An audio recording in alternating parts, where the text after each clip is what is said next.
Welcome to Samba Samba. Enjoy the video. You start by securing essential prerequisites: basic linear algebra, 3D transforms, and a working knowledge of C# or C++. Once done, install Unity or Unreal and choose the AR/VR template so you immediately see how scenes, cameras, and input map together. Create a tiny test project with one object, tracking, and a controller. This gets you hands-on feedback fast and avoids endless theory. Make sure to run on both editor and a target device to validate tracking and input early.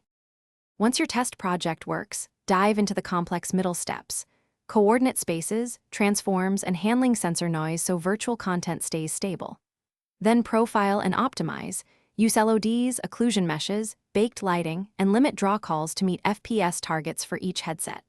At the same time, implement interaction models: gaze, controller, and hand tracking, plus spatial audio so users perceive depth and intent. Make sure to iterate frequently.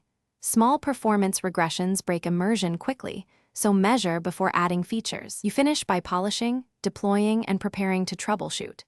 Build for each target headset or phone and test real-world conditions including network and lighting. Use frame captures, device profilers, and logs to find performance bottlenecks. Once done, isolate bugs by reducing scene complexity and toggling systems. Make sure to run quick user tests to validate comfort and accessibility, then iterate on latency, scale, and onboarding. If tracking or stutter persists, reboot sensors, recalibrate, and rerun the capture to compare results. Thanks for watching. Consider subscribing if we helped you.